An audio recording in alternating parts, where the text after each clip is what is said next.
gold medalist in Bachelor of Engineering, Electronics and Telecommunications and joined IIM Rohtak for his MBA in 2016-18 batch. He is currently working as a Chief Manager at Aditya Birla Capital. Hello Abhishek, and we are extremely delighted to have you with us and we are looking forward to an interesting conversation with you. Thank you so much, Anjana. Have the same feeling here. Yeah. So since we're talking about personal financial management, uh, so how important or relevant is personal financial management? Okay, so I understand that the users of this podcast, or maybe once we start our corporate journey, once we start earning, it becomes extremely important how to manage money, right? So some might start with say earning 1 lakh per month. Some might start with earning 1 lakh 20,000 per month, and some might start with earning 60 or 70,000 per month, right? But more than how much we make, it is also very important how do we manage that money. So I think personal financial management is something which unfortunately is not being taught to us, not in schools, not in colleges, but is a very important aspect of life. And hence, when I say this, uh, as a graduating student, once student starts earning, he should take his time out for 6 months once he starts earning, and then he should understand how much money he's letting go, what are his expenses, where all he is spending money, and things like that. And once he understands how much money is required for him every month, the basic expenses, then he should start his own personal journey, plan accordingly, and then start investing into different portfolio. So he should start making his own portfolio. How exactly, like youngsters who have just started their career, like how do they start planning on their finances, like Okay, where sure. to start investing and all? Sure. So what my recommendation here would be, so once you start earning, I understand that the first month is where you would like to usually spend your money, buy gifts for people and things like that.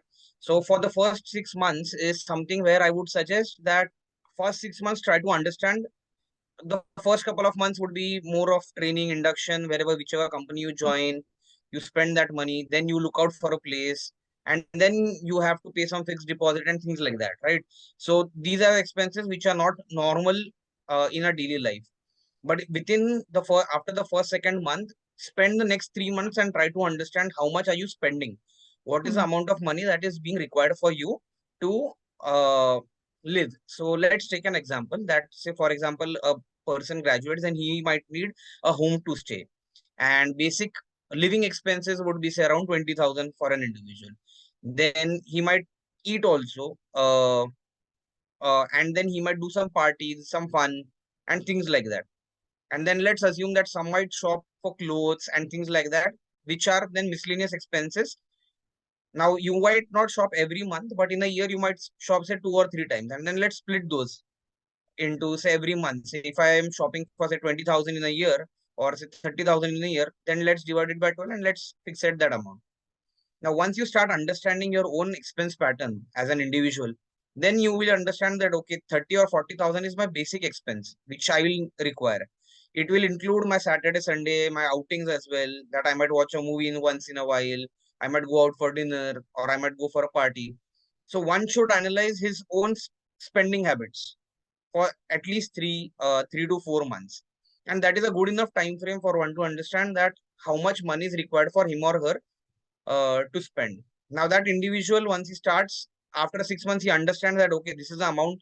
And that is where I would specify or insist that start tracking your money. There are multiple apps on the Play Store where you can keep recording how much and where all you are spending.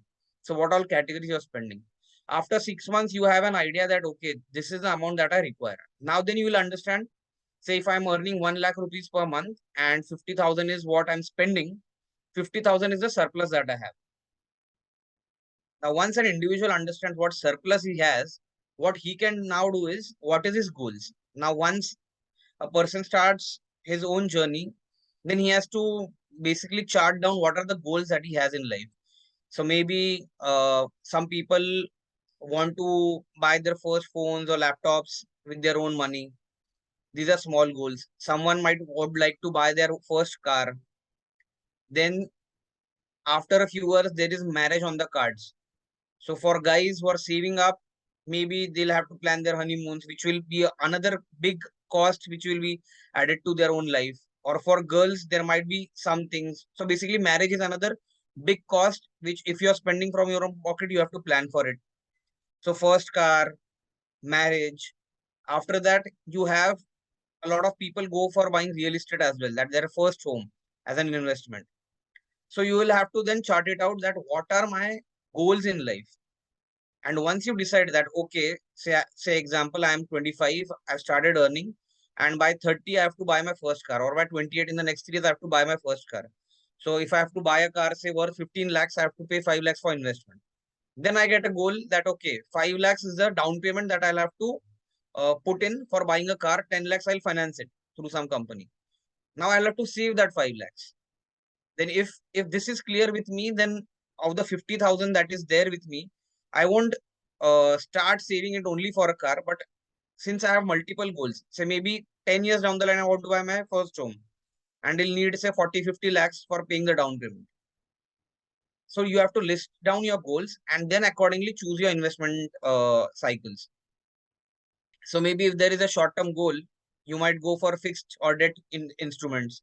If there is a long-term goal, which is then you would like to create wealth by investing daily, by starting your SIPs, that is investing in mutual funds. So this is how one should plan.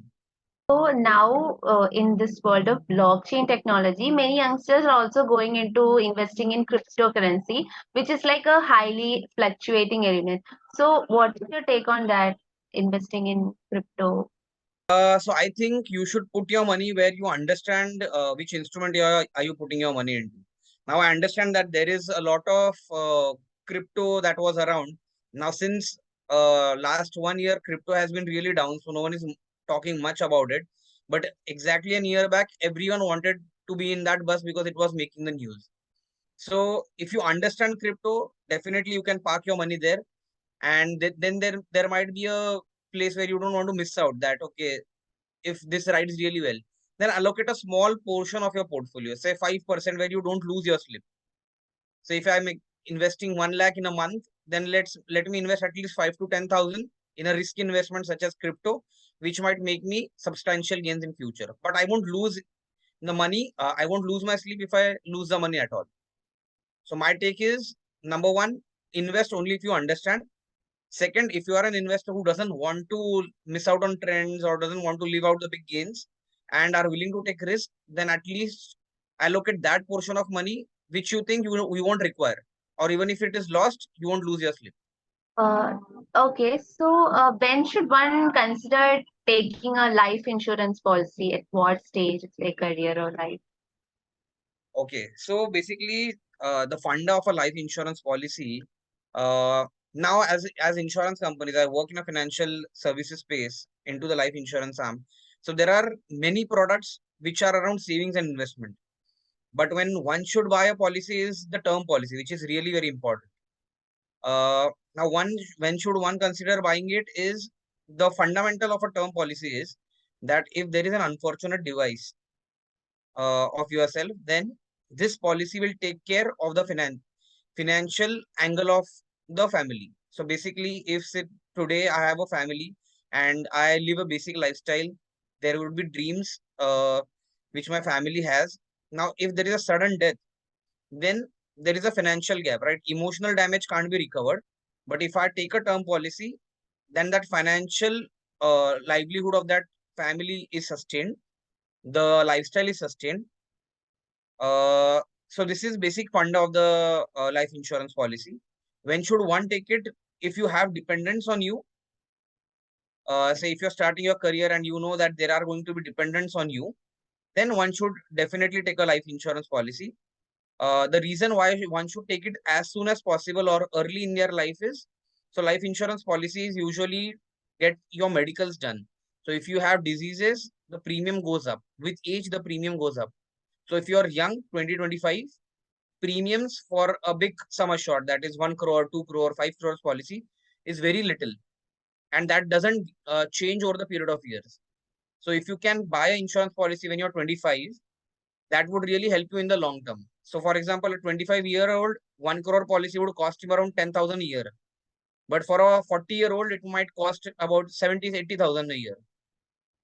So ideally, one should take it as soon as possible, I would say. Now we can move on to the informal segment. Sure. So I will be starting with the informal segment, and my first question is, how different or similar is your life at IIM Rohtak compared to your corporate life, and which one is more challenging? Okay. So Siddharth, life is very different. It's not the same. In terms of challenging, both had their own challenges. But life at IIM Rohtak was much more fun. So the first year was really, really challenging. Where in the first term, because you don't get much sleep, you have a lot of assignments, there is a lot of ambiguity in the environment and a lot of things done. However, the second year is comparatively cheap, very chill for the MBA folks. However, once you are done from your say MBA and you start your corporate life, then it's up to you. What are you really chasing in life? So if you have ambitions, if you are running into the rat race, then life is a bit challenging. You have to constantly keep pushing, keep yourself motivated because you don't have a clear deadline when to achieve what. So it's up to you that you have to be very much self-driven. So in terms of challenges, both have its own challenges. Yeah. So how has IIM Rohtak influenced your way ahead? So IIM Rohtak has been really helpful. I was lucky to be a part of placement committee during my stay there. And as you might know, there's a lot of work that the placement committee had to put in along with studies. So IIM Rohtak has definitely helped me become a hard worker, work for long hours. So whenever in say the corporate life, I'll have to put in long hours. It doesn't really it is that difficult for me to put in those because I was ready for it uh, at my in my college itself. And like they say that IIMs are known, the amount of pressure that IIMs put is basically they're trying to convert the coal into diamond, right? So that way is the 2 years, the rigorous effort that the college has put in, the academics that was involved. I think they have set it up for us to excel in the corporate life. And if you are given a chance to go back in time, would you have approached your MBA differently?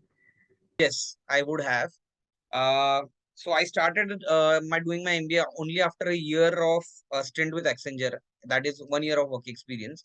Now, having been in corporate life for 5 years, I understand the role or importance of case studies that we used to solve. Uh, so if I would have got a chance to redo my MBA, I would have been much more serious, and I would have ensured that I go through and study most of the case studies that were presented to us. And secondly, I also missed out on taking finance as a subject. I was a hardcore marketing student, so I opted for marketing and strategy. However, now being in the financial services industry, I feel I should have studied a couple, at least 2 or 3 financial subjects as well.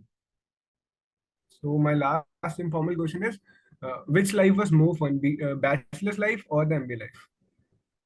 It was a bachelor's life, yeah, because you get to bond over a period of 4 years, and hence there is that bias. Now Hardik will go ahead with the rapid fire round. Sure. Yeah, so hi Abhishek. Now we'll start with Yeah, the I rapid agree. fire round. In this, I'll ask you a few questions, and whatever comes to your mind, you can answer it in a word or a sentence. So, my first question is, what are the three things that are in your bucket list? One, Europe tour, which has been pending because of COVID. Definitely that. Second, I wanted to travel to Leh Ladakh with my group of friends. And third, skydiving. Okay, thanks for the answer. Now, the next question is, what is a common belief about your role that you actually disagree with? Common belief in my role will be like it is really enjoyable or much more interesting. There is a lot of travel involved, thinking involved. But to be honest, in the day-to-day life, it is as mundane as just putting your head into Excels and PPTs. So it is not as so it's basically equivalent to the Instagram life. So people find it very interesting on the outside. Into the daily hustle, you understand the pain. Great. That was an interesting answer. Now, the last question is, what's one question that you wish I would have asked you in the podcast? So I would have loved if you would have asked, why don't you come to IIM Rohtak and have this podcast live? Okay. So, yeah, that's all from my side. We wish to wrap up this session by thanking you for taking out your valuable time and sharing your insights with us. And for more such podcasts, stay tuned. Thank you.